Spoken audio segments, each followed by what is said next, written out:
How can you live a prosperous atau a fitting livelihood if you don't help the communities? Kalau ada uang di meja bukan uangmu, ya uangnya akan ada di meja selamanya kalau nggak ada yang klaim. Jadinya kejujuran itu adalah bagian dari praktis. Try to find your purpose. Start thinking about what drives you, what is really, truly within you.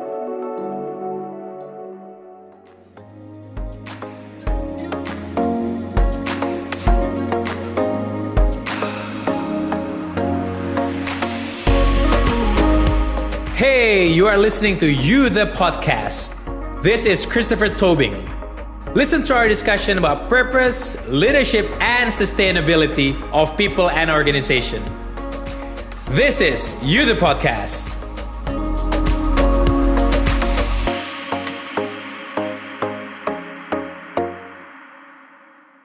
Mau nambahin aja sedikit gitu karena yang aku lihat ya kolaborasi dengan Mbak Reki itu benar-benar untuk Unilever itu pas banget karena kan pertama ya kami purpose led tapi kami juga future fit. And what does that mean to be a future fit? It's not to be just future fit untuk kami sebagai koperasi, but also future fit for our stakeholders di luarnya gitu, our communities, our consumers gitu. Jadi future fit di dalam kolaborasi dengan Mbak Reki adalah is future fitting the girls, fitting the new generation. Karena tanpa kita future fit community kita dan apa yang kita bisa harapkan dari mereka gitu. So thinking ahead and future fitting, whether it's through technology kah, essential life skills ya Mbak Reki ya, essential life skills itu penting banget. Competence, confidence, and all the great things that Mbak Reki and her team is helping all the beneficiaries is mind-boggling menurut aku sih. Pertanyaannya kenapa buat Unilever future fit yang Hoshizora lakukan ini, kenapa it's important for Unilever tapi Mbak? Maksudnya from a company from a big corporation that does FMCG, kenapa the future fit of these children yang di Hoshizora lakukan is important? How do you fit your vision mission of both organization together nih di sini?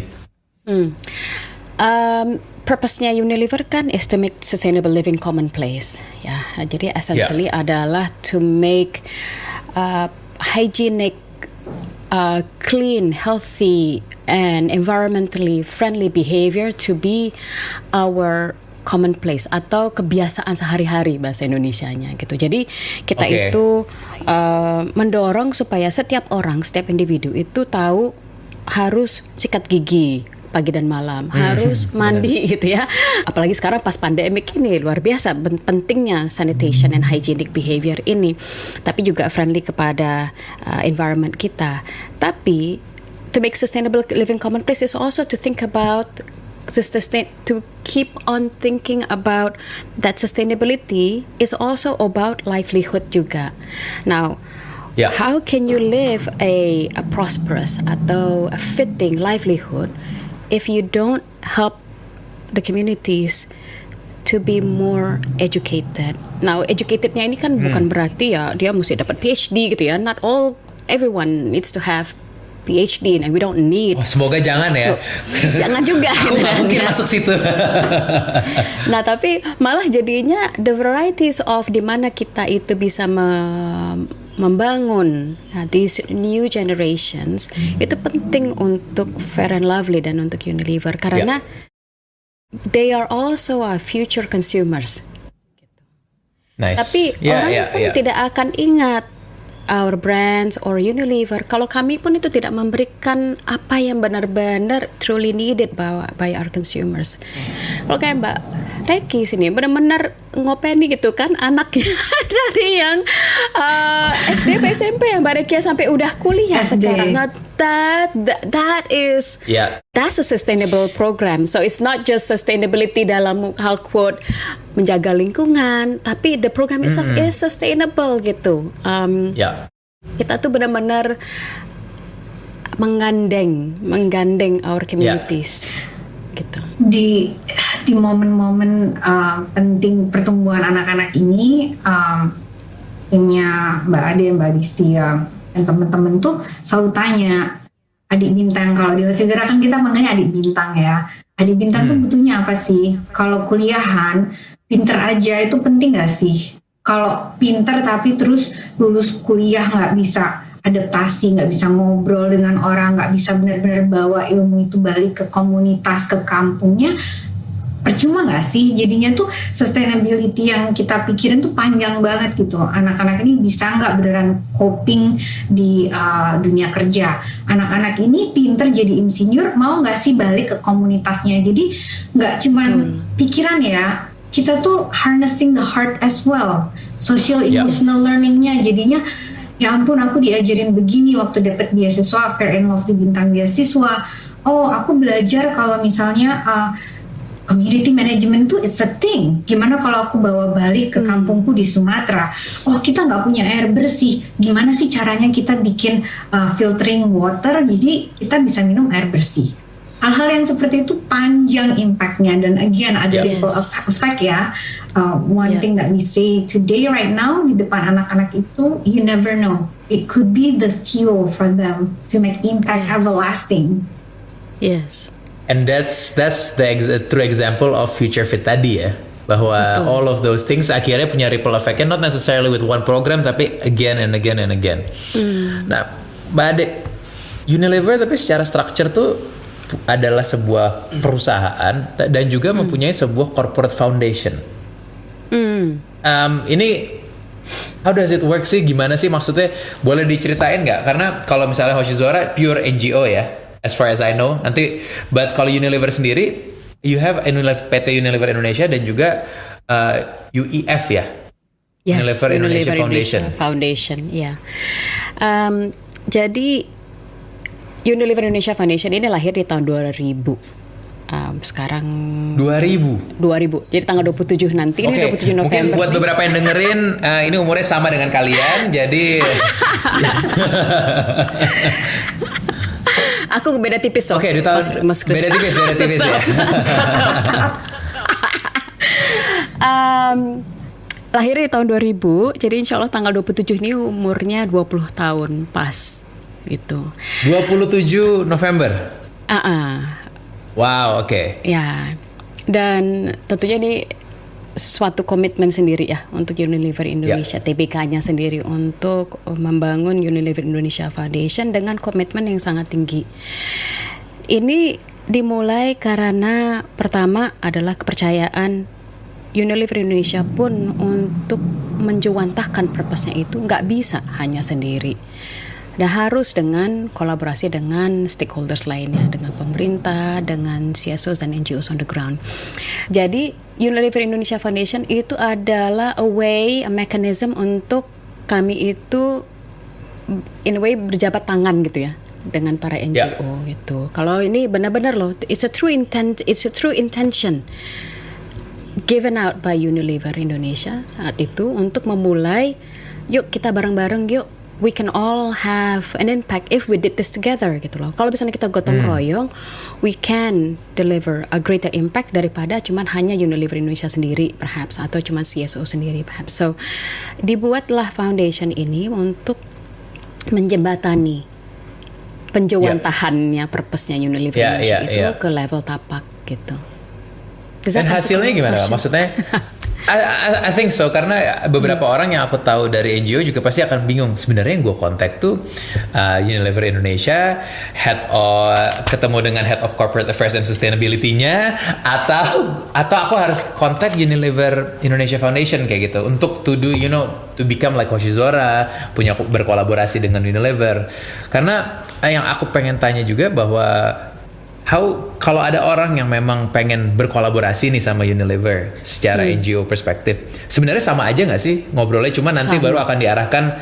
Jadi it's not ada dua tempat yang berbeda melakukan dua hal berbeda kan? Not at all. Karena para brand kami itu pun benar-benar memiliki purpose purpose-nya masing-masing, dan mereka juga berkolaborasi dengan tim divisi Unilever Indonesia Foundation itu untuk benar-benar bisa menjawantahkan purpose-nya itu to deliver the impact juga gitu. Jadi if you want to work with any of the brands gitu ya untuk a program on the ground, you can reach out ke brand timnya atau ke Unilever Indonesia Foundation. Itu sama aja, karena kami satu entitas ini benar-benar paham what it means untuk deliver the purpose, and it can be through anyone within the organization. Reiki, kalau dari kerasa baru bilang alhamdulillah. Gua baru mau cek loh Mbak Ade, ini beneran terjadi. Jadi beneran value impact purpose led untuk non-profit work pun karena kita juga kolaborasi dengan rekan-rekan di brand ya. It's sama, aku kadang mikirin orang brand tapi kayaknya for Indonesia Foundation, orang foundation juga bisa promote brandnya. It's the same thing. Kadang-kadang juga timku yang baru join gitu suka nanya, ini bagian apa, divisi apa? Secara teknikal aku bisa kasih tahu, tapi mereka same thing, walk the talk, same messaging, same value delivered. I can contest that karena udah 4 tahun lebih kerja sama. Whoever I connect di dalam Unilever, mau foundation mau brand, same thing. Wow, keren. Yang atau lulus Mbak tesnya ya, tadi aku udah cek.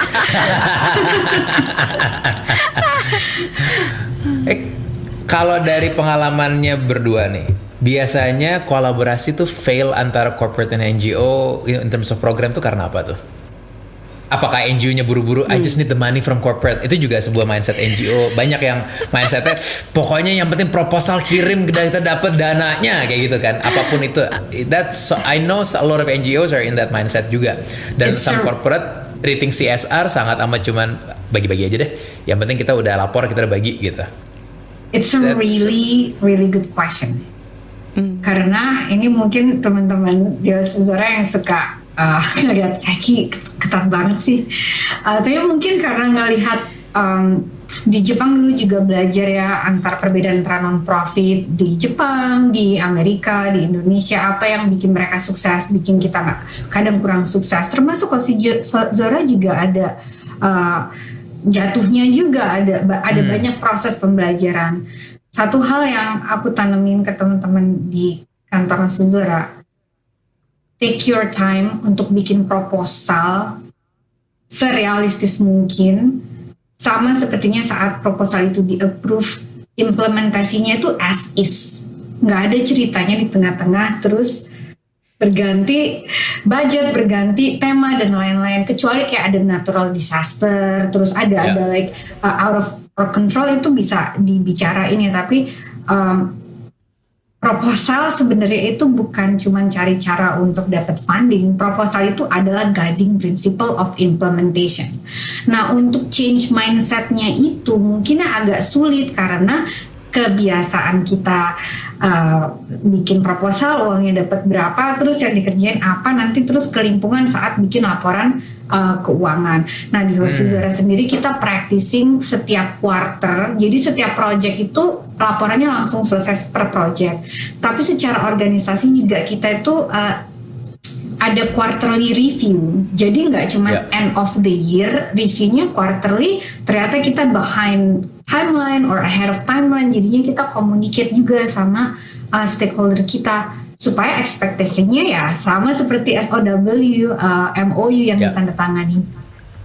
Itu change habit sih, emang butuh effort bareng-bareng.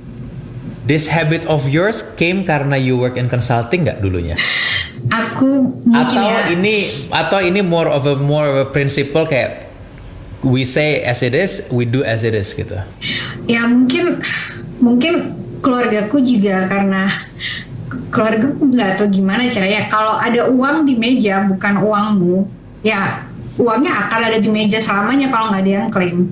Jadi kejujuran itu adalah bagian dari praktis.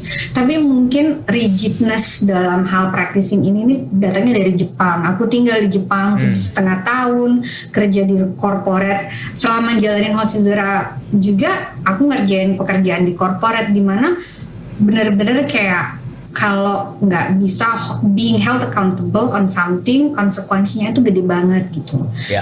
Jadi learn from the hard way, habit dari Jepang dibawa pulang ke Indonesia. Tapi menurut aku orang Indonesia itu, teman-teman di Indonesia tuh sangat growth mindsetnya oke banget gitu. Kalau dikasih tahu, diajarin, kasih contoh, kasih konsekuensinya apa tuh adaptable banget. Kita tuh orang pinter. Yes, betul banget Mbak Reki. Betul. Artinya yang kita butuhkan apa Mbak Ade? We need to push them. Kita udah pintar, we need to push them over. Apa kita perlu more discipline? What's the goal for? Karena I think dari private sector and NGO secara relationship juga, when ada kerjasama, private sector biasanya juga demanding certain types of reports kan. Lo reportnya yang rapi ya, lo reportnya, and I think that also helps NGO untuk berkembang juga kayak gitu.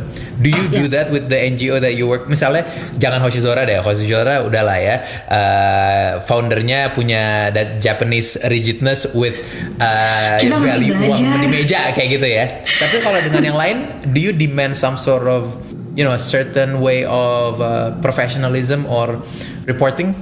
Yes, of course gitu. Kita memang pun meminta agar mitra-mitra NGO kami juga memberikan pertama proposal yang realistik, tadi Mbak Reki cerita itu ya. Proposal yang realistik lah gitu. Karena yang dicari oleh Unilever adalah benar-benar nih impactnya kayak apa. Tapi juga kami paham impact yang diharapkan itu nggak bisa datang saat ini gitu.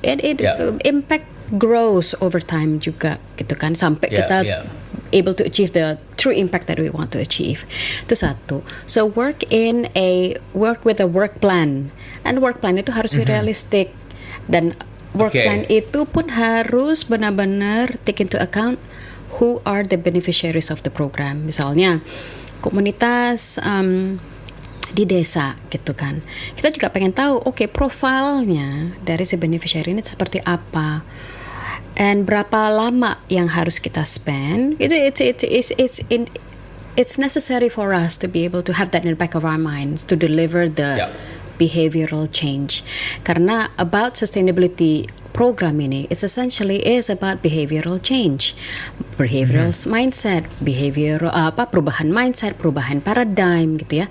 It's all about those EQ yang sebenarnya susah banget untuk kita quantify gitu ya. But how do you then try to quantify that from behavioral changesnya itu sendiri? Nah, memang tentunya ada matrix yang bisa kita tarik gitu ya.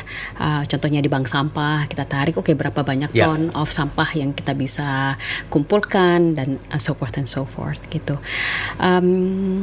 Gitu sih Mas Chris. Satu lagi sih, go for it. Tambahan, aku ngerasa, karena aku juga masih banyak belajar juga kan.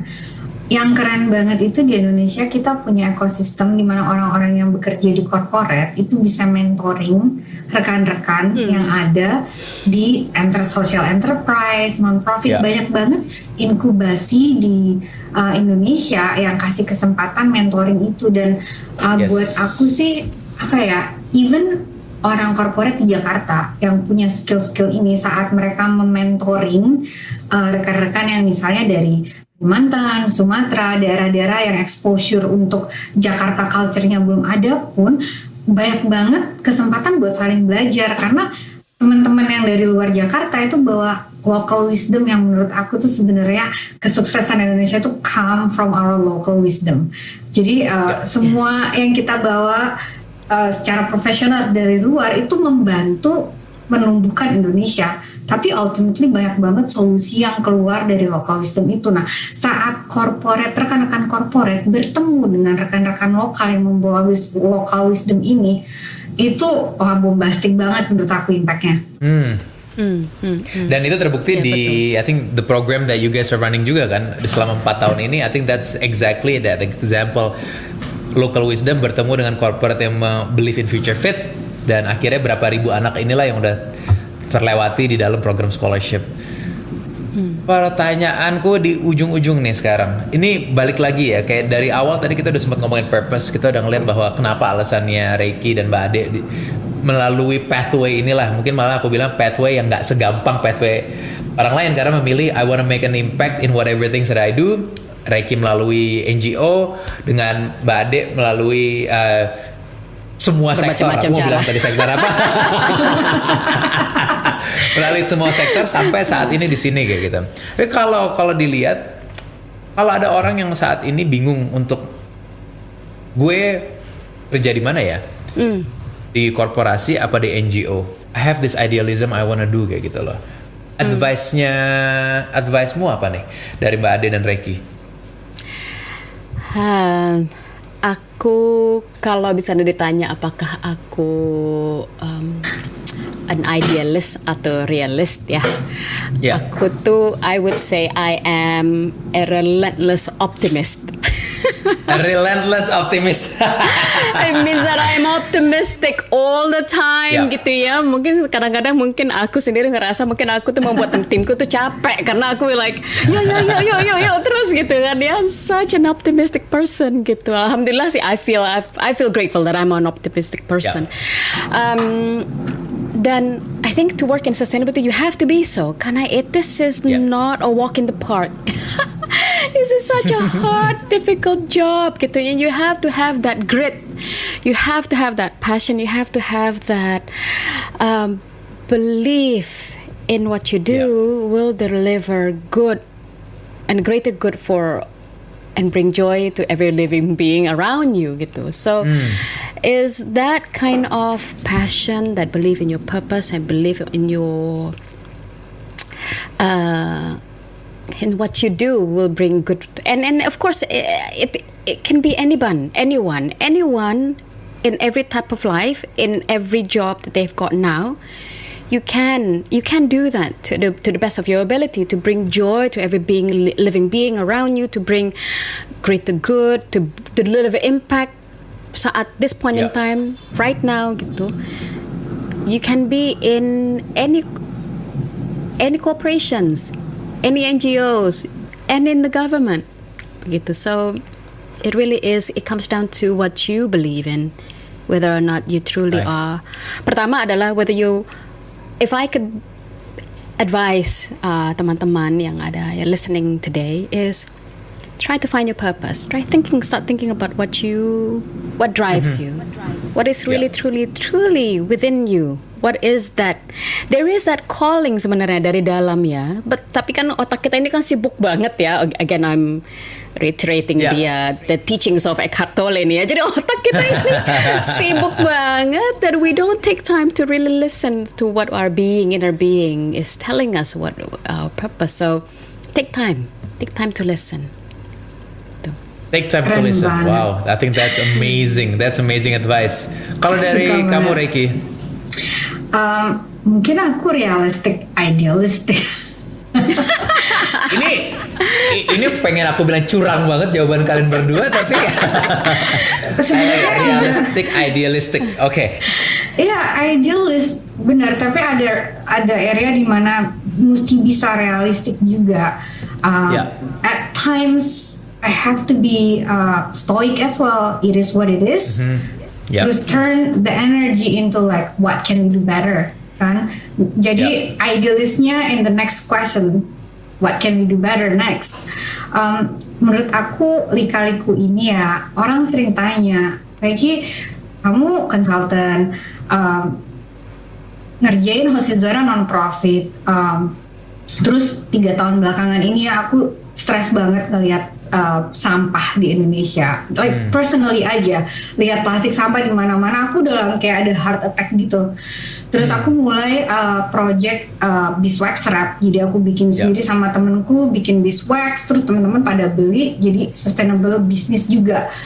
Terus saat aku ngeliat homeless people di jalan, aku hari Sabtu, hari Minggu ya bikin sandwich, going out, terus tanya mereka kenapa. Nah, bukan kenapa, bukan karena kurang fokus atau apa, tapi ada dalam hati itu ada panggilan. Dan aku cuman belajar untuk ngedenger ini nggak sitting baik gitu loh. Kalau aku nggak bisa kontribusi ngurangin sampah di Indonesia, apa sih my small contribution? Ya malam-malam bikin beeswax rack. Kenapa sih? Ya karena buat aku itu sedikit hal yang bisa aku bantu kan untuk mengurangi sampah. Buat Hoshizora juga waktu ada di Amerika jam 6 sampai jam 1 malam juga meeting Hoshizora sama temen-temen. Kenapa sih kamu tidurnya 4 jam? Jadinya itu ada prioritas dalam hidup yang kita nggak gampang untuk sampai di sini gitu loh. Jadi mesti mau susah, mesti mau terima. Oke, kalau aku mau go above and beyond ya ada hal-hal lain yang dikompensate. Tapi ada juga saat aku nggak mau ngerjain saat aku kekurangan energi. Jadi balancing di mana aku bisa recharging my energy so I can contribute more. Jadi balancing back and forth-nya itu penting. Advice-ku sih untuk teman-teman yang ingin berkarir, ingin bisa punya impact dimanapun platformnya itu, balik sih ke grit ya. Dengerin panggilan hati. Grit itu adalah muscles to be exercised. Dinya saat jatuh bangun lagi, saat gagal coba lagi. Cari mentor, cari orang yang bisa bantu kita untuk bangun lagi setiap kali kita jatuh. And it's just gonna be a practice, a lifetime practice. Yes. No, I love it. Karena ini menurutku yang dibicarain tadi benar-benar on point, bahwa bukan masalah corporate or NGO lagi kan sekarang. Masalah your purpose itu apa, and how do you make an impact di whatever skill that you have saat ini. Kayak tadi, mau apakah itu sesimpel buat sandwich buat orang-orang di sekitar. I think you have to start there gitu loh. Sampai one day you'll find a way to scale it up kayak gitu kan. Jadi buat semua teman-teman yang lagi dilema nih, both yang memang mungkin saat ini lagi kerja di corporate terus mikirin, aduh harusnya gue melakukan something else. Do something in your community first. Coba lakukan itu. Dengerin tadi apa yang Reiki udah bilang, bahwa you can start somewhere there. Kalau ada yang baru, mungkin teman-teman yang dengerin saat ini baru lulus kuliah dan lagi bingung nih, masukin CV ke NGO apa masukin CV ke corporate? Pertanyaannya mungkin lebih ngeliat corporate ini purpose led nggak? NGO ini pun purpose led nggak? I think dari dua hal itu pun tidak semua NGO purpose led. I can testify, dan aku rasa Mbak Reiki dan Mbak Ade agree with me. Tapi dan nggak semua corporate purpose led. I think dengan itu kamu akan berada di tempat yang lebih tepat ya. Oke, this is janji. Ini pertanyaan terakhir buat berdua. What's the future for you guys? What's the future like for you guys? Mbak Reiki duluan deh, ambil aku mikir. Kan kita ngomongin future fit nih. What's the future for you guys? So the short answer is I want to be an awesome grandma. An awesome grandma. Wow, I like that. Keren. Long answer. This awesome grandma is also an angel investor. Mimpi aku dalam hidup ini, dimanapun aku berada, ingin punya kapasitas untuk selalu support idenya rekan-rekan yang muda yang punya passion untuk ngebantu komunitas perbaikannya. Pada saat ini aku nggak punya kapasitas untuk itu, makanya aku bekerja sama dengan corporate, selalu bergandeng tangan dengan non-profit. Tapi suatu hari aku kepengen jadi angel investors yang emang bisa nggak cuman kasih funding, tapi juga mentoring, ngebantuin teman-teman untuk cari purpose itu. Terus jadi grandma aja, kalau lagi susah datang, terus ngobrol, lagi galak ngobrol, terus bisa refresh, balik ke dunia nyata, kembali memberikan impact kepada masyarakat. Reiki Martha, the awesome grandma. Terima kasih. Kalau dirimu gimana Mbak Ade? Aku itu sebenarnya aku benar-benar pengen menjalankan my purpose sih, terus terang gitu. Both inner first and then the outer purpose, karena and I follow what the higher being gives me. Aku mencoba, you must remember, aku datangnya seorang Accenture consultant gitu ya, yang sangat process oriented, and I literally drove my whole family on a work plan at some point in time gitu kan, drove them nuts gitu. So now I have become this person yang more or less mikir, I should plan so much, and I think that is a growth. That is itu sendiri was a growth learning curve untuk aku gitu. So I don't really set myself to be someone or something. What I try to do is just dissolve in every breath. Yeah. In every moment, and take in whatever is given to me, and then be the best person I can be in every moment for everyone, every living being around me. And to that, aku sangat comfortable. And for me, that's a big difference. Because for me to be comfortable in my space, in every single moment in my life, that is it's been such a journey. It's been such a journey for me to be in this space now. Tapi I don't want to move from this where I am now gitu. So I let the high being drive me. I let my purpose lead me, and I'll be happy wherever I land. Gitu, Mas Chris. Aduh, kok aku jadi pengen nangis jadinya nih. Adem banget rasanya. Jadi pengen nangis ya Allah Akbar. Great role model. Benar. Oh, not at all. I think you speak from the heart, dan semua yang dengerin aku rasa juga akan relate to that in one way or another. Mbak Ade, Reiki, thank you so much for the conversation this morning. Nih buat teman-teman semua yang mendengarkan, I'm sure mereka udah banyak banget nih hal-hal yang bisa diambil personally or even for their organization ya. I think we talk about purpose so deep today. Kita ngobrol tentang sustainability dengan cara future fit banget. Gimana sih what's the true meaning of future fit dengan example-nya. Dan bukan inti sih, tapi salah satu dari key take buat me personally adalah in every breath you take, di semua nafas kita harus serve other people. Jadi I think itu dengan melakukan itu, dimanapun kamu berada, NGO, corporate, private sector, your own business, dimanapun itu, I think you'll find your purpose around that angle.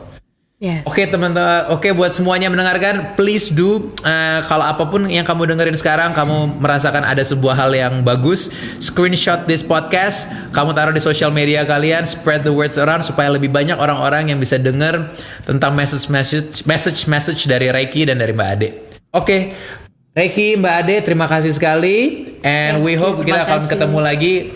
Semoga abis pandemi kita bisa ketemu live in person ya, bertiga. Iya, Amin. Thank you banget Amin. Oke. Terima kasih semuanya. Sampai jumpa. Terima kasih Chris. Bye. Thank you semuanya, and we'll see you at the next episodes of You the Podcast.